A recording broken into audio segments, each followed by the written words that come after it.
نہیں. کیوں؟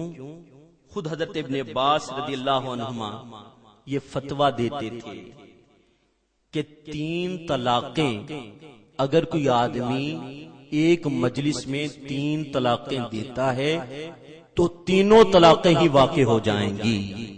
حضرت ابن عباس جن سے روایت ذکر کرتے ہیں کہ حضرت ابن عباس رضی اللہ عنہ سے روایت ہے کہ مصطفیٰ کریم علیہ الصلوۃ والتسلیم نے فرمایا صحابی کو کہ تیری 3 طلاقیں طلاق واحد ہیں.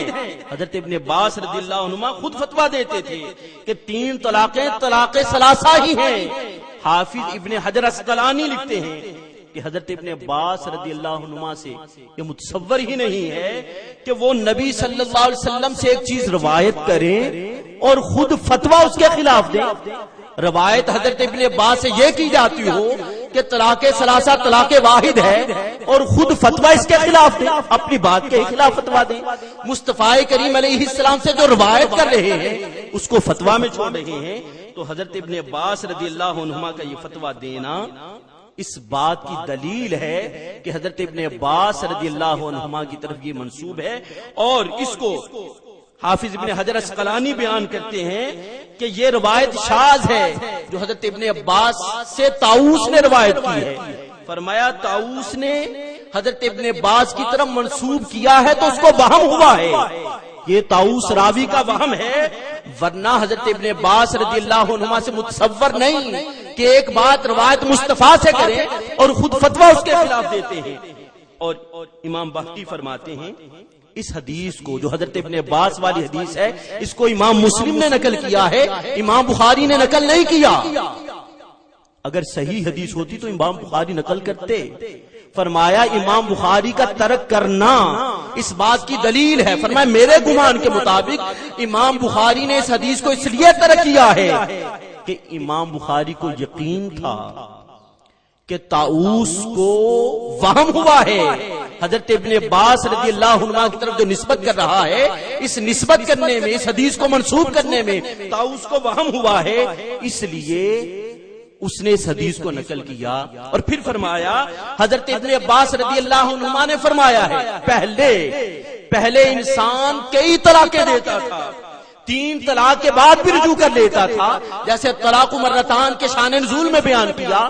فرمایا حضرت ابن عباس فرماتے ہیں کہ پہلے انسان 3 طلاقوں کے بعد پھر رجوع کرتا تھا، لیکن جب آیت مبارکہ الطلاق مرتان نازل ہوئی تو اس آیت مبارکہ نے اس پہلی چیز کو منسوخ کر دیا ہے. اس آیت مبارکہ نے پہلی چیز کو منسوخ کر دیا ہے. جب حضرت ابن عباس خود فرماتے ہیں کہ الطلاق مرتان سے وہ پہلا عمل منسوخ ہو چکا ہے، اب کوئی بندہ 3 طلاقیں ایک مجلس میں دیتا ہے تو تینوں طلاقیں ہی واقع ہو جائیں.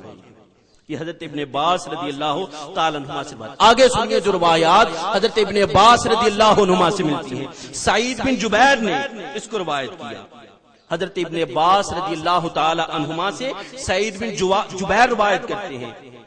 فرمایا حضرت ابن عباس کا فرمان ہے جس شخص نے بیوی کو 3 طلاقیں دیں تو وہ بیوی اس مرد پر حرام ہو جاتی ہے.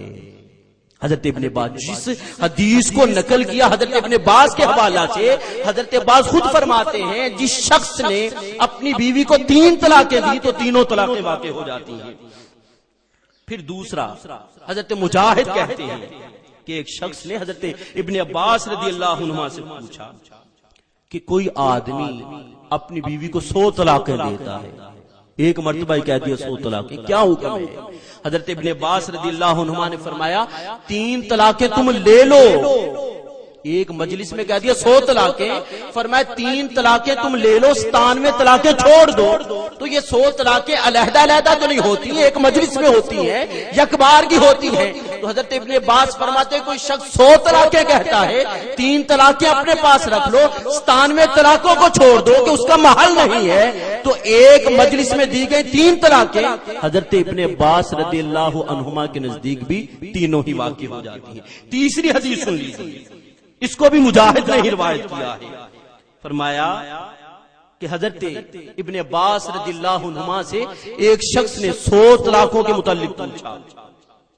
فرمایا تم نے اپنے رب کی نافرمانی کی ہے، تم نے اپنے رب کی نافرمانی کی ہے. تمہاری بیوی تم سے علیحدہ ہو گئی. ایک مجلس میں 100 طلاقیں دیں. پوچھا حضرت ابن عباس سے, فرمایا تم نے اللہ کی نافرمانی کی ہے, تمہاری بیوی تم سے علیحدہ ہو گئی ہے اور تم نے اللہ کا خوف نہیں کیا ہے. تو حضرت ابن عباس رضی اللہ عنہما سے جو طلاق ثلاثہ کے متعلق روایت ذکر کی گئی ہے, تو ثابت یہ ہوا کہ اس روایت میں صرف طاؤس جو اس کو نقل کرنے والے اور یہ طاؤس کا وہم اور ان کی طرف منسوب کیا گیا ہے, تو وہم کی بنا پر کسی کو کسی حدیث سے استدلال کرنا اور بطور دلیل پیش کرنا یہ درست نہیں ہے. اور پھر یہ 3 روایات ہیں شیخ ابن تیمیہ اور ان کے متابعین کے پاس. 3 روایات ہیں جن کو پیش کیا جاتا ہے. سب سے پہلے یہی روایت طاؤس والی جس کو ہم نے دلائل سے ثابت کر دیا کہ یہ شاذ ہے اور طاؤس کا وہم ہے. اور دوسری روایت ان کے پاس مسند احمد کی ہے جو مضطرب ہے اور معلل اور ضعیف ہے.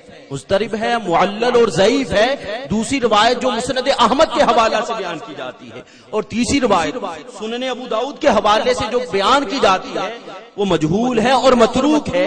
تو یہ تینوں روایات جو پیش کی جاتی ہیں ان کی حیثیت نہیں ہے سند کے حوالہ سے اور ان احادیث سے استدلال کرنا, جبکہ صراحتاً احادیث مبارکہ موجود ہے اور سنداً قوی ہے. اور مصطفیٰ کریم علیہ الصلوۃ والتسلیم کے مبارک زمانہ میں اس کی کیا حیثیت ہوتی تھی. تو ابن تیمیہ کا یہ کہنا کہ آقا علیہ السلام کے مبارک زمانہ میں طلاق ثلاثہ کا نفاذ ہی نہیں کیا گیا. آئیے دیکھتے ہیں آقا علیہ السلام کے مبارک زمانہ میں کیا تھا. صحیح بخاری کی حدیث مبارکہ دوسری جلد صفحہ نمبر 800 حضرت سہل بن سعد رضی اللہ تعالیٰ عنہ روایت کرتے ہیں. حضرت عویمر رضی اللہ تعالیٰ عنہ بارگاہ رسالت میں حاضر ہوئے. عرض کی اللہ کے نبی علیہ السلام, اگر کوئی آدمی اپنی عورت کو دوسرے مرد کے ساتھ دیکھتا ہے, وہ دوسرے مرد سے بدفعلی کرتی ہے, اس کے بارے کیا حکم ہے؟ وہ آدمی اس کو قتل کر ڈالے. آقا علیہ السلام نے فرمایا اللہ نے تمہارے مسئلے کا حل نازل فرمایا, لیان ذکر فرمایا. حضرت سال فرماتے میں موجود تھا جب حضرت عویمر ان کی بیوی نے لیان کیا. اس سے قبل کہ مصطفیٰ کریم علیہ السلام کوئی فیصلہ نافذ فرماتے, حضرت خیال کیا کہ لیان سے بیوی حرام نہیں ہوتی. انہوں نے اسی وقت اپنی بیوی کو 3 طلاقیں دے دیں. اسی وقت ایک مجلس میں اپنی بیوی